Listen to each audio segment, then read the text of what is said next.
Olá, bem-vindo ao canal Mistérios, embarque nessa jornada. Isso aconteceu no Halloween de 2005. Eu tinha 15 anos, e me lembro de estar especialmente animado para o Halloween daquele ano, pois caiu em uma sexta-feira, o que significava que poderíamos ficar fora, até mais tarde do que o normal. Eu ia sair para pedir doces com meu amigo Matheus, e depois iríamos para minha casa, para uma festa do pijama. Eu morava com meu pai, que trabalhava em turnos noturnos como segurança, e ele ficaria fora praticamente do pôr do sol ao nascer do sol, deixando Matheus e eu fazer o que quiséssemos. Matheus apareceu por volta das 18 horas, e nós rapidamente vestimos algumas fantasias baratas, e saímos para pedir doces no nosso bairro.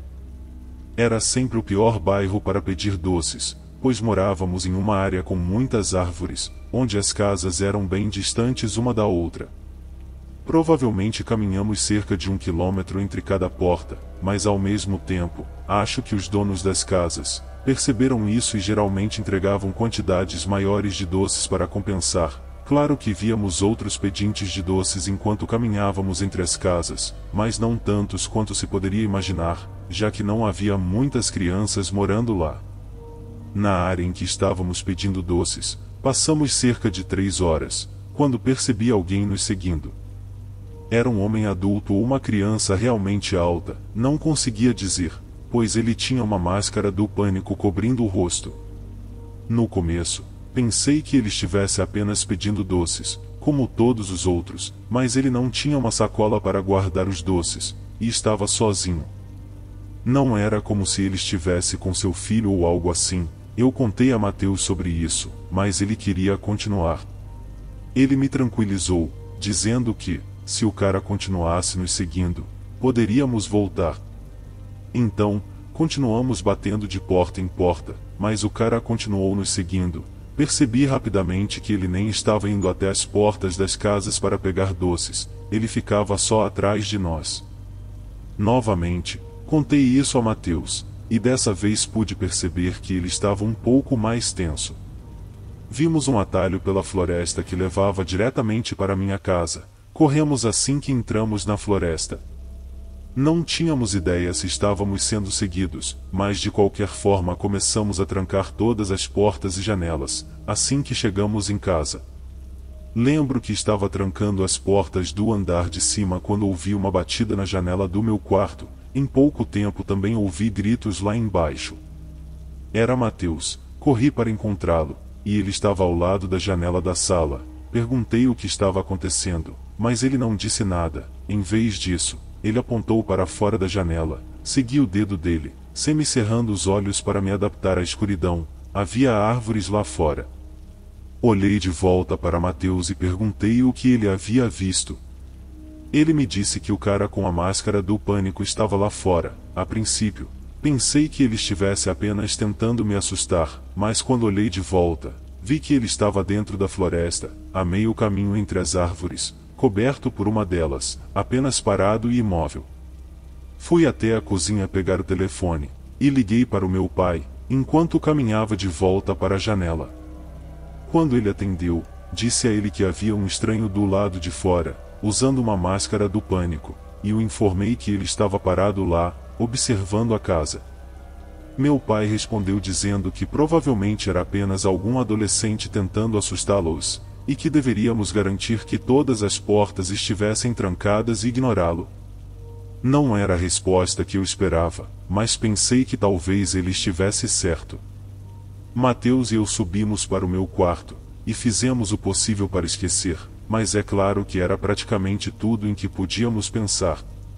Começamos a tentar encontrar explicações razoáveis. Isso foi interrompido pelo som de vidro quebrando lá embaixo. Meu coração começou a acelerar, nenhum de nós sabia o que fazer. O telefone estava lá embaixo. Apagamos a luz e entramos no armário, nos arrastando para o fundo, atrás das roupas penduradas. Os próximos 5 minutos foram completamente silenciosos. Depois, ouvimos passos entrando no quarto. Eles começaram a caminhar pelo quarto, meu coração estava acelerado. Foi quando a porta do armário abriu lentamente. Um minuto inteiro deve ter passado em silêncio, até que Mateus gritou. Fui puxado para fora do armário. Ele estava ao meu lado, usando a máscara do pânico e segurando uma faca. Mateus estava lutando com ele no chão, mas durante a briga, o cara deixou cair a faca, e em questão de segundos, Mateus foi dominado, e eu peguei a faca e enfiei nas costas do cara.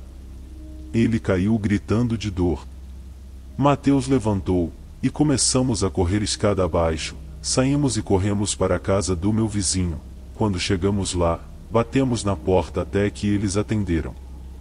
Explicamos nossa situação, e eles nos deixaram entrar, enquanto ligavam para a polícia. Resumindo a história, a polícia não encontrou o sujeito, ele havia sumido da casa.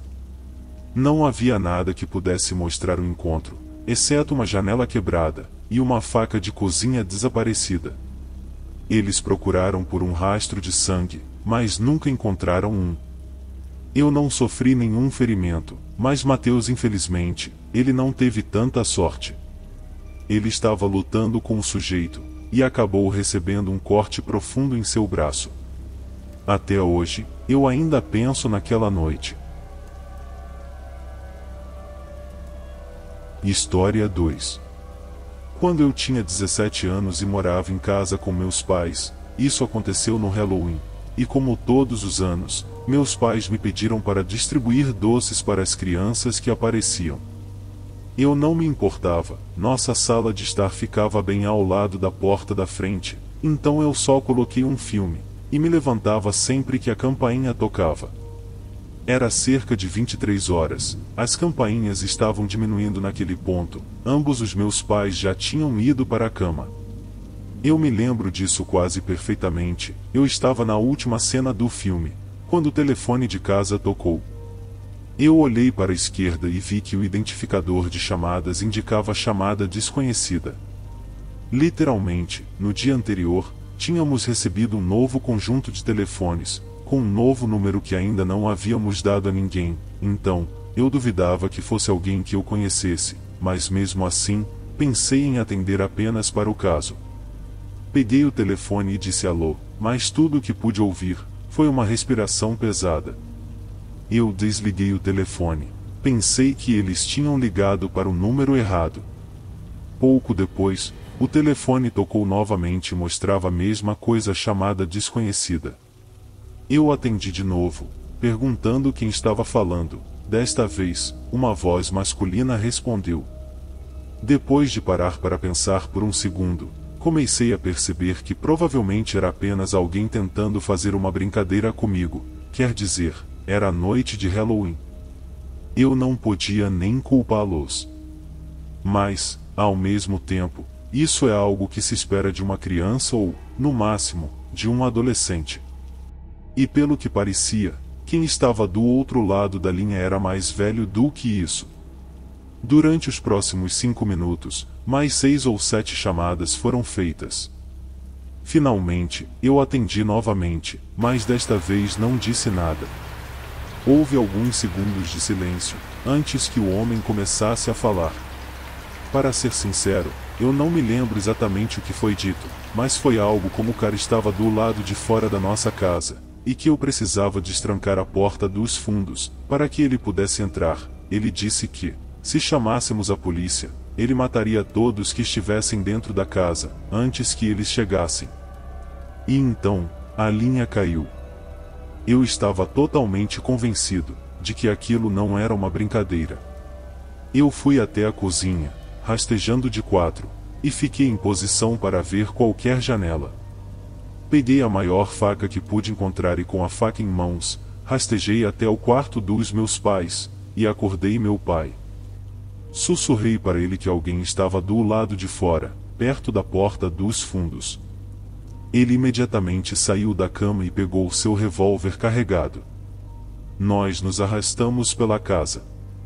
É melhor eu explicar a situação. Eu contei a ele sobre todas as ligações telefônicas. Quando chegamos à porta dos fundos, ele a destrancou, e saiu sem hesitação e disparou um tiro para o ar. Logo em seguida, 3 homens surgiram de trás de arbustos, bem ao lado da casa e começaram a correr. Eles correram direto para a floresta, que ficava atrás da nossa casa. Meu pai os perseguiu por um tempo, mas eles eram muito mais rápidos do que ele. Eles desapareceram entre as árvores, nunca mais os vimos, não temos ideia de quem eles eram, e quando ligamos para a polícia, não havia nada que pudessem fazer. Ainda não sabemos como conseguiram nosso número de telefone, ou o que queriam.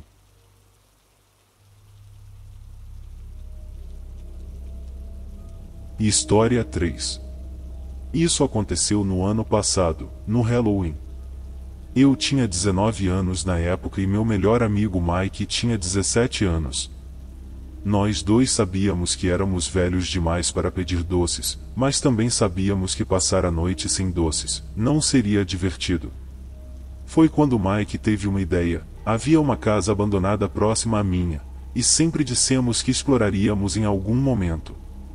Pensamos que não havia noite melhor do que o Halloween. Esperamos até escurecer, e depois esperamos ainda mais, até que houvesse menos crianças pedindo doces.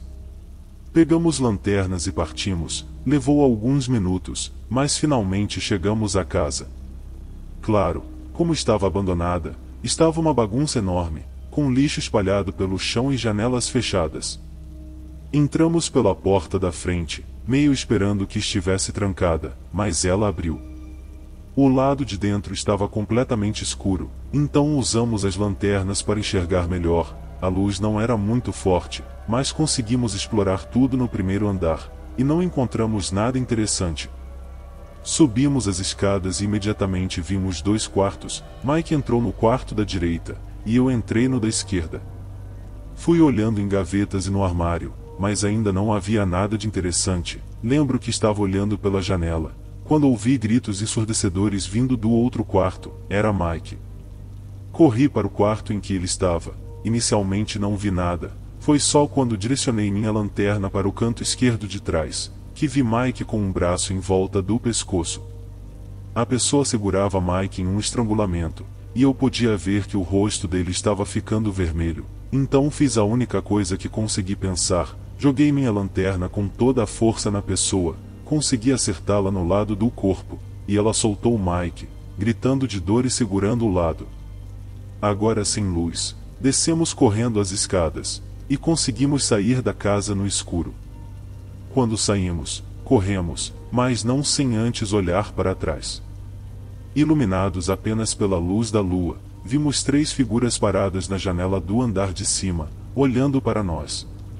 Finalmente paramos. Quando chegamos de volta à minha garagem, eu estava ofegante, sem fôlego, e nenhum de nós sabia o que pensar ou fazer. Não tínhamos ideia do que tínhamos acabado de encontrar.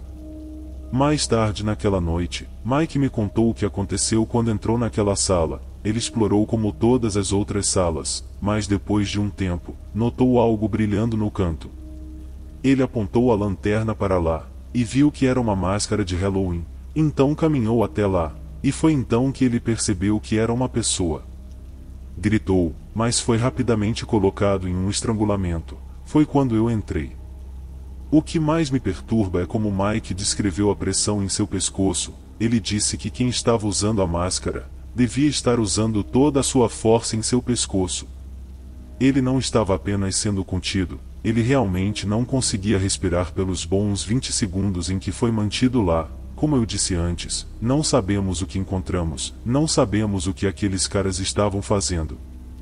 Mas concordamos que não era algo que deveríamos ter visto, e realmente acredito que estivemos quase mortos naquela noite.